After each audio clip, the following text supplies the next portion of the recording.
Chapter 6. Peter recognized the sounds before he was fully awake. The footfalls of a herd of just-released kids. Their hoots, the thumping of their eager fists into gloves. He scrambled out from under the bench and grabbed his stuff. Too late. 20 boys and their coach were streaming down the hill. Up at the parking lot, a bunch of adults were overseeing the dismissal, and some of them wore uniforms. His best option was to join the dozen or so kids who are already scattered over the bleachers, heads bent together in clusters of 2 and 3, and blend in when they left. Peter climbed the bleachers to the top row and dropped his pack. A kid watching a baseball practice. Nothing could be more normal, yet his heart skidded. Below, the coach started lobbing fungos into the field. The players were mostly the usual guys you expect to see on a ball field, all muscle and shout. Peter found the one he wanted to watch, a small kid with a straw-colored crew cut and a bleached-out red t-shirt, playing shortstop. While the rest of the kids scrambled around like puppies, this kid was a statue, hands poised, waist high, eyes glued to the coach's bat. The instant wood smacked cowhide, he sprang. Somehow he managed to reach every ball that came anywhere near his territory, even though he was so short that he looked like someone's tag-along kid brother. Peter knew he himself wasn't the kind of kid you'd expect to find on a ball field either, and he was even less at home in the dugout with all of the shoulder-punching and trash-talking. But a baseball field was the only place where he felt he was exactly where he was born to be. The feeling that brought Peter was something he had never even tried to describe to anyone else, partly because it felt too private, but mostly because he didn't think he had the words to explain it. Holy came the closest, and calm was in the mix, but neither was exactly right.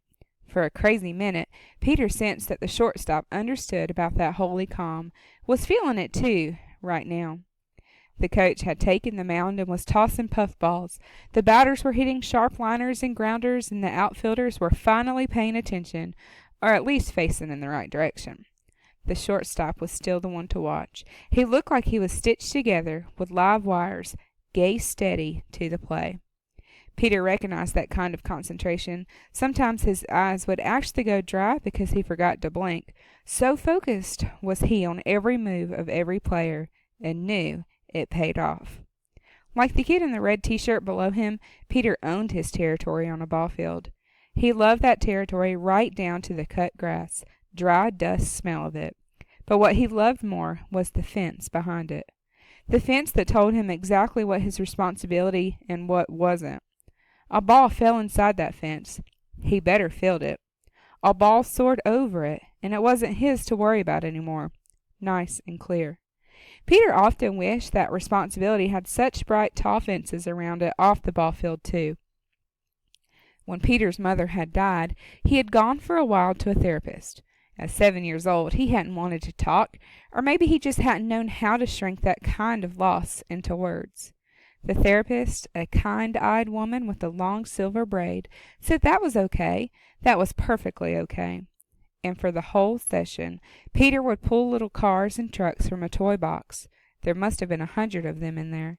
Peter figured later that the woman had cleaned out a toy store for him and crashed them together, 2 by 2. When he was finished, she would always say the same thing. That must have been hard for you. Your mom gets in a car to go buy groceries a regular day, and she never comes home.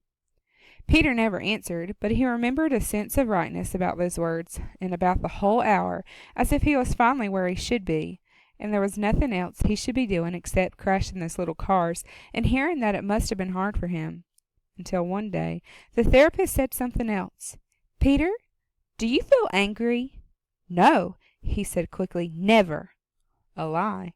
And then he'd gotten off the floor and taken a single green apple Jolly Rancher from the brass bowl by the door, exactly the way he did at the end of every session. That was the deal the kind-eyed therapist had made with him. Whenever he had had enough, he could take a candy and the session would be over, and left. But outside he had kicked the candy into the gutter, and on the way home he had told his father he wasn't going back again. His father hadn't argued. In fact, it had seemed a relief to him. But not to Peter. Had the nice therapist known all along he had been angry that last day, that he had done something terrible? that as a punishment his mother hadn't taken him to the store, and did she blame him for what happened? A few months later, Peter had gotten Pax. He had come across a fox run over by the side of the road near his house. So soon after watching his mother's coffin lowered into the ground, he had felt an unshakable need to bury the body.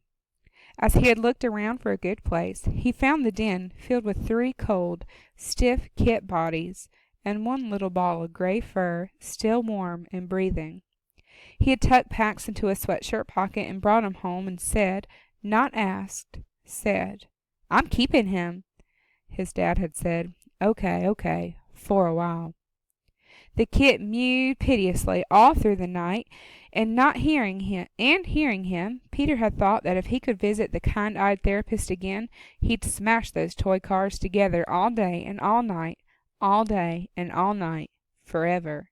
Not because he was angry, just to make everybody see. Thinking about Pax made the old anxiety snake tighten around Peter's chest.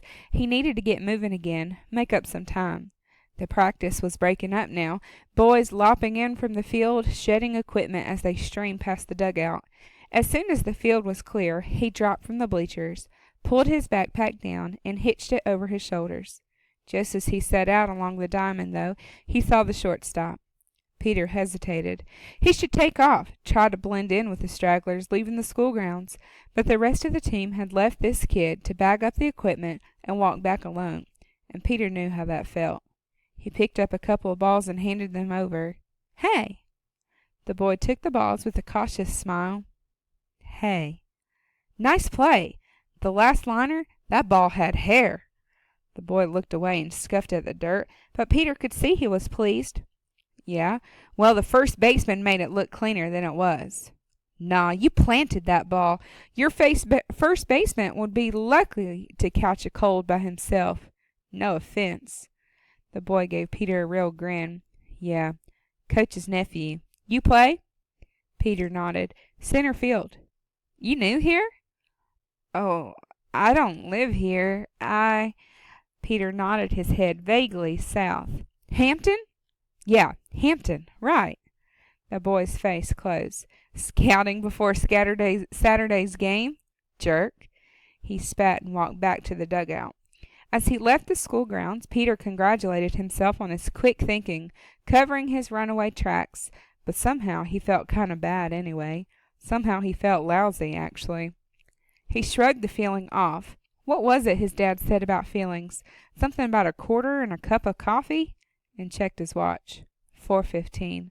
He had lost over 3 hours. Peter pressed faster, but when he came to the town square again, he crossed to the opposite side from the hardware store and forced himself to walk at an even pace, past a library, past a bus station, past a diner. Then he counted off 1,000 steps before he risked lifting his head. When he did, he checked his watch again. 4:50. His grandfather was probably packing up his stuff now. Peter imagined him walking to his rusty blue Chevy, fitting the key into the ignition, and with that image his anxiety struck, knocking the breath right out of him. He scaled a low wooden fence and dropped into scrubby brush. He pushed in a good, safe 30 feet until the saplings rose up taller than he was, until his anxiety let him breathe right again, before turning to parallel the road. It was rougher going now, but 15 minutes later he reached it, the highway. Peter shadowed the entrance ramp, crouching low, then at a break in traffic, ran down the culvert, scaled the chain-link fence, and dropped to the other side, his heart beating hard. He'd made it. He lopped into the trees, keeping an eye out for a likely place to cut west, and in just a few minutes he found one, a dirt road running perpendicular to the highway. Well, not much more than an old wagon path, to be honest, but it was heading in the right direction and would be easy walking even at night. He turned in. For a short while the trees beside him grew denser as he walked, and only bird calls and squirrel rustlings broke the silence. Peter realized he might have seen the last of civilization for a while. The thought lifted him. But a few minutes later the road turned a corner and began to run along an old pasture dotted with gnarled fruit trees and ragged bloom. A stone wall bordered the field, and a low barn stood at the far corner. There were no lights on in the barn, no car or truck beside it. Still Peter's heart crashed. The barn looked freshly painted, and some of the roof shingles were the raw pink of new wood. This was the road to someone's home.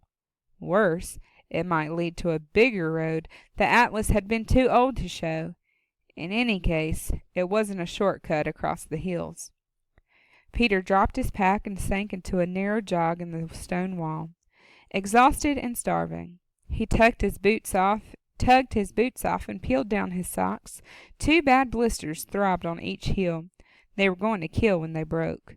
Peter dug out his extra pair of socks from the bottom of the backpack and worked them on over the first pair. He rested his head back against the rough stone, still giving off a little warmth from the day's sun, which was now hovering just over the line of trees, bathing in the field in a peach-colored glow. He pulled the raisins out and ate one of them at a time, taking small sips of water in between. Then he opened 2 packets of string cheese and took 4 crackers from the sleeve. He ate as slowly as he could, watching the sun over the orchard, surprised to find that he could actually mark its sinking movement. How had he lived 12 years and never known about sunsets? Peter laced his boots. Just as he started to rise, he caught sight of a deer, which bounded into the orchard from the woods beyond. He held his breath as the orchard filled. 14 deer in all. They began to graze, and a few nibbled delicately at the low branches of the trees. Peter squatted back down, and the closest one, a doe with a finely spotted fawn beside her, turned her head to look directly at him. Peter raised his palm slowly, hoping to let her know he meant no harm. The doe moved between Peter and her fawn, but after a while she dipped her head into the grass again. And then the clear twilight air was split by the screech of a saw biting through wood from behind the barn. The herd startled in unison and peeled away into the darkening woods, their white tails flashing. Before she bounded off, the doe sent another look straight at Peter, one that seemed to say, "You humans! You ruin everything!" Peter took off. Back at the highway, half the cars had their headlights on now, and it seemed they were all trained directly on him. He ducked off the road. The ground there was spongy and smelled of peat. He was just debating about risking the flashlight when his foot sank with a splash. He grabbed an overhanging branch and pulled himself out, but it was too late. He could feel cold swamp water seeping into his boots. Peter cursed. Not bringing more socks. Another mistake. It had better be the last of the trip. And then, clambering back to higher ground, he made another, much worse, mistake. His right foot caught on a root, and he fell. He heard the bone break, a soft, muffled snap. At the same time, he felt the sharp stab. He sat panting with the stunning pain for a long moment. Finally, he pulled his foot free and unlaced his boot, wincing at each motion. He eased down the wet socks, and what he saw made him gasp. His foot was swelling so fast that he could actually see it. Peter rolled his socks back up, nearly crying out at the pain it caused, then gritted his teeth to work his foot back into the boot before it could swell any more. He crawled to a tree and pulled himself upright. He tested his weight on his foot and nearly collapsed again. The pain was far worse than anything he had ever felt before. It made the broken thumb feel like a mosquito bite in comparison. He couldn't walk.